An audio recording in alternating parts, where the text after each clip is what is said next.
नमस्कार, मैं हूं नैन्सी शर्मा और आप देख रहे हैं हमारा विशेष कार्यक्रम छत्तीसगढ़ के बाद हमारे साथ। तो आज बात छत्तीसगढ़ में कांग्रेस के हल्ला बोल की करेंगे।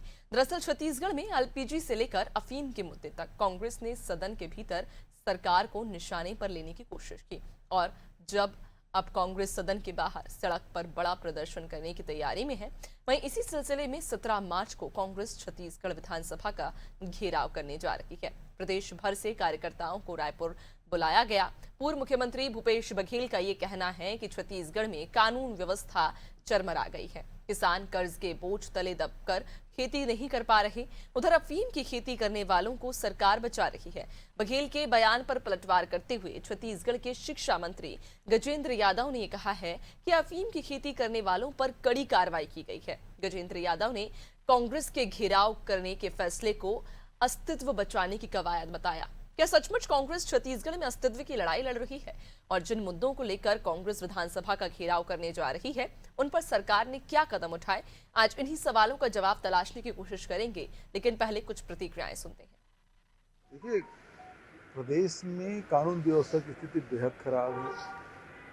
किसानों की स्थिति बेहद खराब है। किसान खरीदी नहीं कर पा रहे हैं। विधानसभा में मतलब जो कर्ज लिए हुए किसान है उसका भी धान खरीदी नहीं हो रहा है। अफीम एक नया मामला आ गया है। ये किसके रिश्तेदार हैं, किसके करीबी हैं? मुख्यमंत्री के करीबी हैं कि गृह मंत्री के करीबी हैं कि सांसद के करीबी हैं? क्यों इस बात का उल्लेख नहीं हो रहा है और किसको छुपाने की कोशिश हो रही है? बलरामपुर जिले में दो गांव में पकड़ा गया और कल जब मैंने अपील की तब जाके सरकार जागी और कलेक्टर को निर्देश दिया गया कि सभी जगह सघन जांच की जाए। जांच करेंगे, सही मायने में जांच करेंगे तो और दर्जनों जगह ये अफीम की खेती पकड़े जाएंगे। कहीं भाजपा सरकार संरक्षण नहीं है। जिस दिन पता चला जमीन दबोच कर दिया गया, उनके मकान को तोड़ दिया गया, उनके पूरे खेती को उजाड़ दिया गया, पूरा प्रशासन टीम लग गई, भारत सरकार की टीम उसमें आई, तो ये बिल्कुल कहना उचित नहीं है कि सरकार के संरक्षण में हो। सरकार के संरक्षण में तो पिछले बार हुआ कि एक शराब सरकारी शासकीय शराब दुकान में 2 अलग अलग काउंटर लगते थे, वो सरकार के संरक्षण में हुआ। ये कहीं सरकार किसी भी अपराधी के साथ नहीं है। जब कोई ऐसी घटना घटती है, मुस्तैदी के साथ सरकार उसका सामना करेगी। घेराव को कैसे देखें? अब वो अपने राजनीतिक जीवन, अपने राजनीति बचाने के लिए कोई भी कृत्य कर रहे हैं, स्वतंत्र हैं। तो आज इसी मुद्दे पर चर्चा करेंगे, लेकिन उसके पहले एक खास पैनल हमारे साथ जुड़ गया है। सभी का परिचय करा देते हैं। पुष्पेंद्र उपाध्याय बीजेपी प्रवक्ता कुछ देर बाद हमारे साथ जुड़ेंगे। शिल्पा देवांगन कांग्रेस प्रवक्ता हमारे साथ जुड़ गई हैं और नागेंद्र वर्मा वरिष्ठ पत्रकार हमारे साथ में जुड़ गए हैं। तो चर्चा की शुरुआत मैं सबसे पहले शिल्पा जी आप ही से करना चाहूंगी, क्योंकि विधानसभा घेराव की तैयारी है। 17 मार्च को एक बड़ा आंदोलन हो रहा है। कांग्रेस विधानसभा घेराव करने जा रही है। कौन से मुद्दे ऐसे प्रबल रहेंगे जिन पर ध्यान आप जनता का और सरकार का खींचना चाहेंगे? आपके सभी दर्शकों को और साथी पैनलिस्ट को नमस्कार करती हूँ। देखिए, सबसे पहले तो जिस प्रकार से 2 साल में डबल इंजन की सरकार, भारतीय जनता पार्टी की सरकार, मतलब कमल फूल के लोग यदि अफीम के फूलों को संरक्षण प्रदान करेंगे तो सवाल तो उठेंगे। सवाल तो उठेंगे, सड़कों पर भी उठेंगे और सदन पर उठेंगे। और सकारात्मक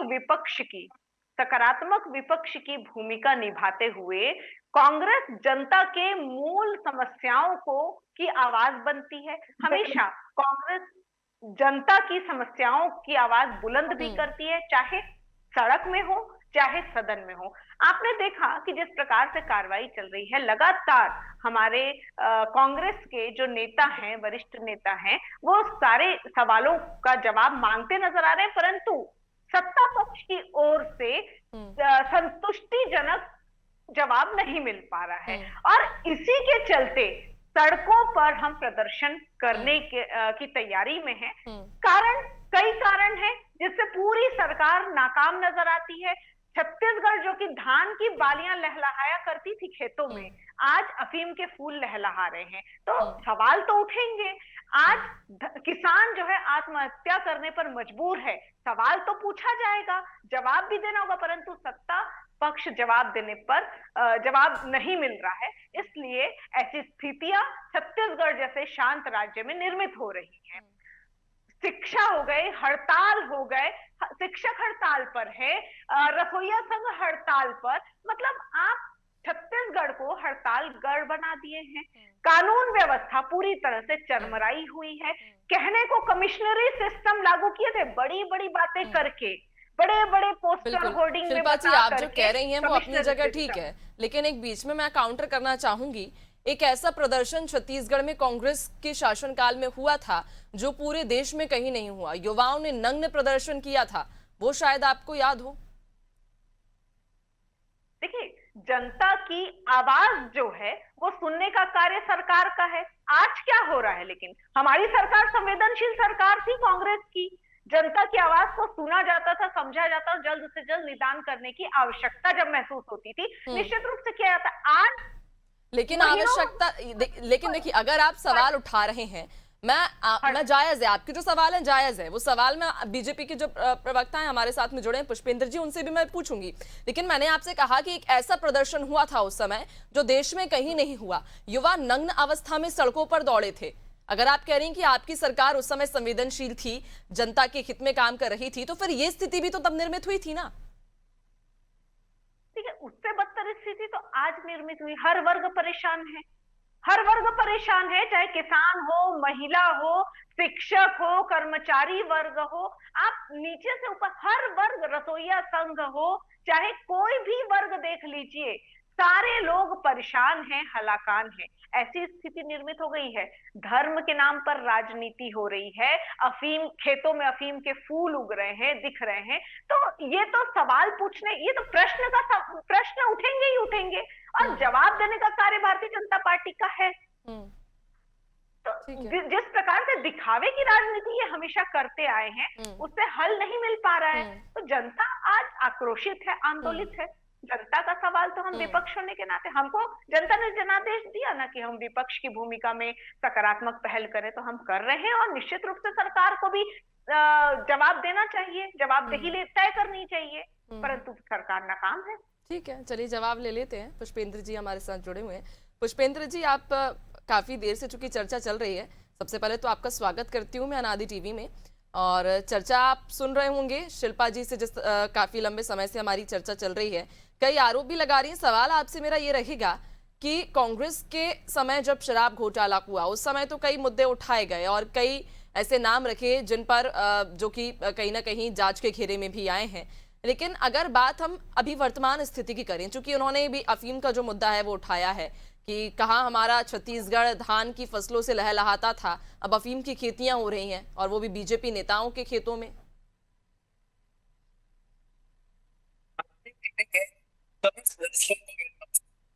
पुष्पेंद्र जी, आपकी आवाज स्पष्ट नहीं हो पा रही है। मेरी आवाज आपकी आवाज ब्रेक हो रही है। जी कहिए।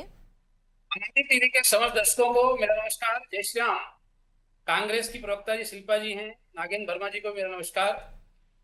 मैं आपको बताना चाहता हूं, अफीम की खेती बहुत दिन से विषय चल रहा है। भारतीय जनता पार्टी का किसी को संरक्षण नहीं रहता है। किसी भी दल का कोई भी कार्यकर्ता हो, अगर वो गलत होता है तो भारतीय जनता पार्टी उसमें कार्यवाही करती है। कांग्रेस के पहुंचने के पहले फर्स्ट क्लास मजिस्ट्रेट के साथ में पुलिस की टीम पहुंची, पूरी जमीन को अपने कब्जे में लिया गया, अवैध खेती को नष्ट किया गया। लेकिन लेकिन अगर आप भूपेश बघेल आई है जी, यह कहना गलत है कि सरकार के संरक्षण में सब काम हो रहा है। लेकिन पुष्पेंद्र जी, अगर आपने बयान सुना हो भूपेश बघेल जी का, तो अपने बयान में वो ये साफ कह रहे हैं कि जब उनके द्वारा जब ये बताया गया कि वहां पर अफीम की खेती चल रही है, तब सरकार जागी है। वो तो ये साफ कह रहे हैं।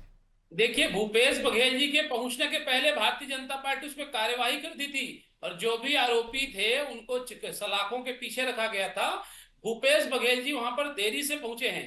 मैं आपके लोकप्रिय चैनल अनादि टीवी के माध्यम से बताना चाहता हूं, भूपेश बघेल जी बाद में पहुंचे, जब तक हमारी सरकार कार्यवाही कर चुकी थी। कांग्रेस अपने राजनीतिक अस्तित्व और राजनीति बचाने के लिए कुछ भी करने के लिए स्वतंत्र है। सरकार किसी भी अपराधी के साथ नहीं है और ऐसी घटनाओं में सख्त से सख्त कार्रवाई हो रही है। अभी आप हमारी कांग्रेस की प्रवक्ता मित्र बता रही थी, तो मैं आपको बताऊं, माननीय विष्णुदेव साय जी की सरकार में अभी अभी किसानों के लिए क्या क्या निर्णय लिए गए शायद आपको मालूम नहीं है।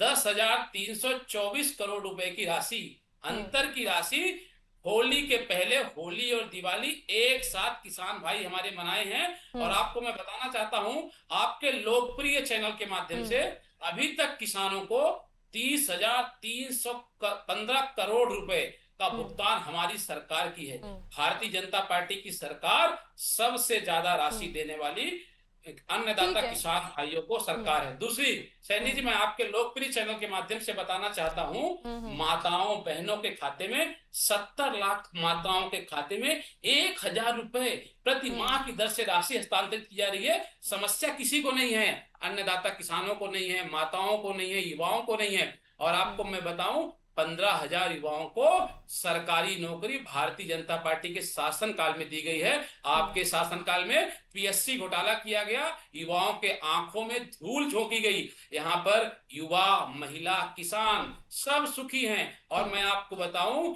31 मार्च 2026 छत्तीसगढ़ के लिए बेहद खास दिन होगा, जब छत्तीसगढ़ के नक्शे से नक्सलवाद पूरी तरह से खत्म हो जाएगा। अब बस्तर बारूद नहीं, विकास के नाम से जाना जाएगा। तो भारतीय जनता पार्टी लोकप्रिय सरकार है। आदरणीय विष्णुदेव साय जी के शासनकाल में, आदरणीय गृह मंत्री विजय शर्मा जी के निर्देश में नक्सलवाद पूरी तरह से खत्म हो रहा है। माताएं सुखी हैं, अन्नदाता किसान भाई सुखी हैं। कांग्रेस के पास कोई मुद्दा ही नहीं है, तो उल जुलूल की बयानबाजी देकर नहीं बचने वाली है। इसीलिए हमारी छत्तीसगढ़ की जनता ने डबल इंजन नहीं, ट्रिपल इंजन की सरकार बनाई है। और छत्तीसगढ़ की जनता ने भारतीय जनता पार्टी को अपने हथेली पे बैठाया है। उसी का परिणाम है। आज देखिए, हम नक्सलवाद खत्म कर रहे हैं। हम ये खबर मैं दिखाना चाहूंगी, कुछ दिखा रही हैं शिल्पा जी, कुछ दिखा रही हैं। ये एक खबर 3 दिन पहले की है, 3 दिन पहले की एक खबर है जिसमें अन्नदाता की पुकार लिखा हुआ है। कहा धान ले लिया, अब तो पैसा दे दीजिए। 69 दिनों से चक्कर काट रहे हैं किसान।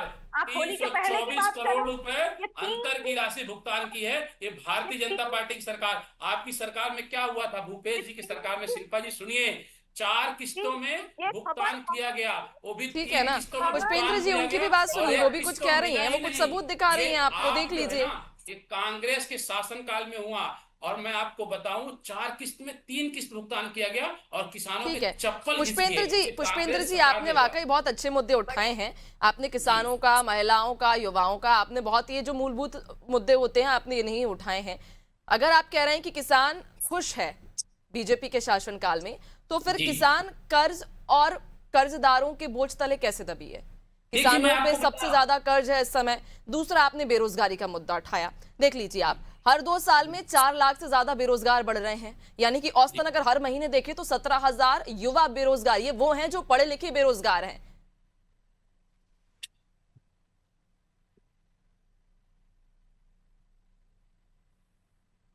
पुष्पेंद्र जी जी, अगर किसान खुश हैं तो फिर कर्ज के बोझ तले कैसे दबे हैं? यहाँ पे तकलीफ कहाँ है? ना तो किसान को है, ना युवाओं को है, ना माताओं बहनों के हैं। मेरे पास पूरे डाटे के साथ में मैं बैठा हूँ, मोबाइल पे नहीं, हैंड रिटन में लिखता हूँ, वो बात करता हूँ, मोबाइल और व्हाट्सएप पे नहीं, एकदम प्रैक्टिकल बात बता रहा हूँ नैन्सी शर्मा जी, कि अभी जो है ना, किसान भी खुश हैं, माताएं बहनें भी खुश हैं। समस्या कहाँ पे है? कांग्रेस नाखुश है, तकलीफ कांग्रेस को है। अभी तक आप क्या बोलते थे? नक्सलवाद खत्म होगा, हमारी सरकार नक्सलवाद खत्म कर रही है, किसानों के खाते में डायरेक्ट राशि ट्रांसफर कर रही है। आपने किसानों के लिए क्या किया? इसके पहले भूपेश बघेल जी की सरकार में किसानों का धान भिगो कर लिया जाता था। पुरानी बातें करने से आप अपने किसान, माताएं बहनें, युवाओं, आपकी सरकार 5 साल थी, 5 साल में 5 बड़े बड़े घोटाले किए। आपकी सरकार में पुरानी 5 बड़े बड़े घोटाले किए गए। आप बताइए, आज आप सत्ता में हैं, सरकार ने बाहर का रास्ता दिखाया है, जनता ने बाहर का रास्ता दिखाया है। भारतीय जनता पार्टी आज किसान, आज महिला वर्ग जो है वो दहशत में कांग्रेस के पास कोई मुद्दे नहीं है। 5 साल में 5 बड़े बड़े घोटाले हुए। शराब घोटाला 4,000 करोड़ का, दीजिए ना, महादेव ऐप अफीम के घोटाला फूल क्यों खिल रहे 6,000 करोड़ हैं? का, सीजीपीएससी आप घोटाला आपने बताइए किया, युवाओं के आंखों में क्यों खिल धूल रहे झोंका आपने, एक पीढ़ी को पीछे लेकर हैं? गए। एक युवा मेहनत करके पढ़ाई करता खिल है क्यों कि मैं रहे हैं? कलेक्टर बनूंगा, डिप्टी कलेक्टर बनूंगा, आपने अपने अधिकारियों को डिप्टी कलेक्टर बनाया, कांग्रेस के लोग डिप्टी कलेक्टर बने, कांग्रेस का। पुष्पेंद्र जी आपको मैं रोकना चाहूंगी। देखिए चूंकि समय का अभाव है, वरिष्ठ पत्रकार भी हमारे साथ जुड़े हुए हैं, लेकिन देखिए जिस तरह से आप कांग्रेस पर यह आरोप लगा रहे हैं, लेकिन कहीं ना कहीं हम जो जमीनी हकीकत देख रहे हैं, जो धरातल पर हम किसानों की वहां स्थिति देख रहे हैं, संभवतः जो जायज है, आपने जो उनका मूल्य, जो समर्थन मूल्य जो बढ़ाया है, लेकिन किसान अभी भी वहां पर परेशान है। चाहे तोलाई की बात हो, उठाव की बात हो, या जब किसान मंडी पहुंचते हैं वहां पर उनके साथ जिस तरह का बर्ताव किया जाता है उसकी बात हम करें, तो किसान आज भी वहां परेशान है। ऐसा नहीं है कि किसान पूरी तरह से वहां पर अब सुखी हैं। वरिष्ठ पत्रकार हमारे साथ नागेंद्र जी भी जुड़े हुए हैं, उनसे भी हम प्रतिक्रिया लेंगे। नागेंद्र जी, काफी देर से आप चर्चा सुन रहे हैं, आपने शिल्पा जी की भी बात सुनी, आपने पुष्पेंद्र जी की भी बात सुनी। 17 तारीख को कई मुद्दों पर विधानसभा का घेराव हो रहा है। आप चूंकि आपसे मैं ये जानना चाहूंगी, एक प्रतिक्रिया आपसे मैं लेना चाहूंगी कि छत्तीसगढ़ के फिलहाल क्या हालात है, क्या स्थिति है? देखिए रांची जी, ये जो घेराव होने जा रहा है इसका जो मूल विषय है मनरेगा बचाव संग्राम जो है, ये राष्ट्रीय स्तर पे कांग्रेस ने तय करके रखा है, ये विरोध करता है।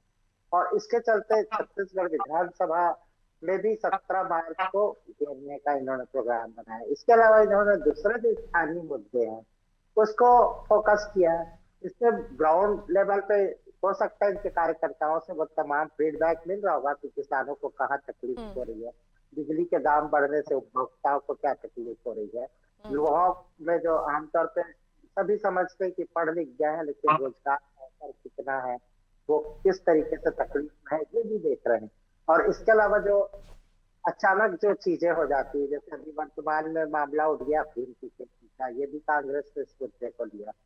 उन्होंने अभी हालात जो बने हैं खाड़ी देश के युद्ध का, इसमें जो सिलेंडर की मुझे लगता है कि एक कृत्रिम अभाव की परिस्थितियां बनी हैं, तो उसको भी इन्होंने छत्तीसगढ़ विधानसभा में इस मुद्दे को उठाने की कोशिश करी। हालांकि ये मुद्दा वहां खारिज हो गया क्योंकि दलील ये दी गई कि ये मामला स्टेट का नहीं है, ये केंद्र का मामला है। तो स्वाभाविक रूप से बहुत सारी चीजें ऐसी हैं कि जो चीजें सदन के अंदर होनी चाहिए, जिस तरीके से एक सशक्त प्रतिपक्ष की भूमिका होनी चाहिए जनता की आवाज उठाने की, वहां पर कहीं ना कहीं कांग्रेस का जो मुखर होना है वो कहीं ना कहीं कमजोर सा हो जाता है।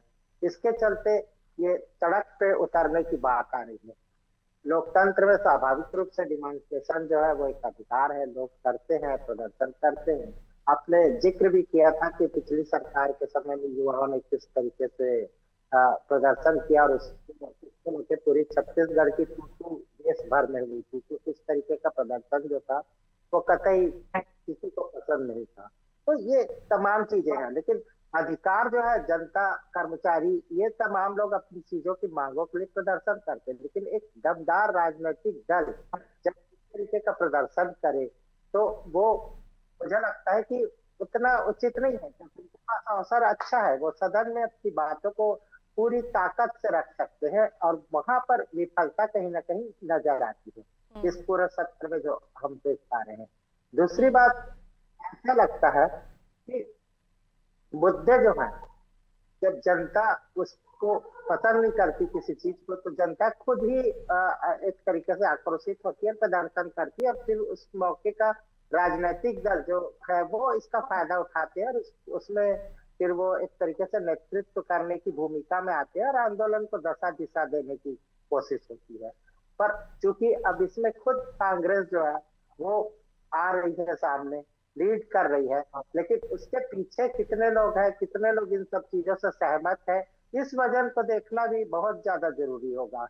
मनरेगा से कितने लोग उनके मुद्दों को लेकर आ रहे हैं, धान खरीदी को लेके, तो इन सारे चीजों का जब तक तथ्य आप इकट्ठा नहीं करेंगे तो आप सड़क में भी वो लड़ाई नहीं लड़ सकते जो आप सदन में नहीं लड़ पा रहे हैं, क्योंकि दोनों चीजों में तथ्य जो है वो बहुत महत्वपूर्ण होते हैं। तो इन सब चीजों को समझने की जरूरत है। बिल्कुल, वाकई। और चूंकि अब मुद्दे तो कई सारे हैं और क्योंकि क्लोजिंग स्टेटमेंट अब मैं शिल्पा जी से लेना चाहूंगी। शिल्पा जी, समय का हमारे पास अभाव है, क्लोजिंग स्टेटमेंट आपसे चाहूंगी 1 मिनट में दीजिएगा। चूंकि ये कह रहे हैं, पुष्पेंद्र जी का भी ये कहना है, बीजेपी का भी ये कहना है कि कांग्रेस अपना अस्तित्व खोती जा रही है और अपने अस्तित्व को बचाने के लिए अभी प्रदर्शन हो रहा है। ये जो आप 17 तारीख को जो प्रदर्शन कांग्रेस का बड़े स्तर पर किया जा रहा है, ये सिर्फ अस्तित्व को बचाने की लड़ाई है। ये ऐसे बयानबाजी इसलिए करते हैं, देखिए, क्योंकि ये अपनी नाकामी पर पर्देदारी करने की कोशिश कर रहे हैं और कांग्रेस पर आरोप लगाकर ये अपनी नाकामी से भाग नहीं सकते हैं। मैं ये ग्राउंड रिपोर्ट दिखा रही थी, बार बार दिखाने की कोशिश कर रही थी कि प्रतिष्ठित न्यूज चैनल में ये अन्नदाता की पुकार करके 59 दिनों से लैंड्स के चक्कर काट रहे हैं किसान और परेशान हो रहे हैं। ये ऐसी जो बात है। और दूसरी बात बीच में आई थी कि चूहे आज तक पता नहीं लगा पाए, कहते हैं कार्रवाई कर रहे हैं, कार्रवाई कर रहे हैं, वो चूहे कौन थे, कहां से धान का घोटाला करके चले गए, आज तक पारदर्शिता के साथ प्रस्तुत नहीं हो पाया है। तो ये आभासी दुनिया में जो जी रहे हैं ना कि सब कुछ सही, किसान खुश हैं, महिलाएं खुश हैं, युवा खुश हैं, सब कुछ सही चल रहा है, ये आभासी दुनिया है इनकी। और इसी नाकामी को छुपाने के लिए कांग्रेस पर ऐसे उल जलूल इल्जाम लगाते। कांग्रेस अपना कार्य कर रही है, कांग्रेस जनता की समस्याओं को सड़क से सदन तक लड़ाई कर रही है, आवाज बुलंद कर रही है। ठीक है, बहुत शुक्रिया आप सभी का नादी टीवी से जुड़ने के लिए और चर्चा के लिए। छत्तीसगढ़ में आने वाली 17 तारीख को बड़े स्तर पर प्रदर्शन किया जाना है और ये प्रदर्शन कांग्रेस की तरफ से होगा, क्योंकि कांग्रेस का ये कहना है कि छत्तीसगढ़ में ऐसे कई मुद्दे हैं जो कि जनता परेशान है, चाहे किसान हो, महिला हो, युवा हो, हर वर्ग इस समय छत्तीसगढ़ में परेशान है और उनकी परेशानियों को उठाने के लिए कांग्रेस छत्तीसगढ़ में 17 तारीख को विधानसभा का घेराव करने जा रही है। हालांकि अब ये देखना लाजमी होगा कि आखिरकार इस प्रदर्शन की जो आंच है ये कहां तक जाएगी। इसी के साथ फिलहाल इस खास बुलेटिन में, खास कार्यक्रम में इतना ही। बने रहिए नादी टीवी के साथ, दीजिए इजाजत, नमस्कार।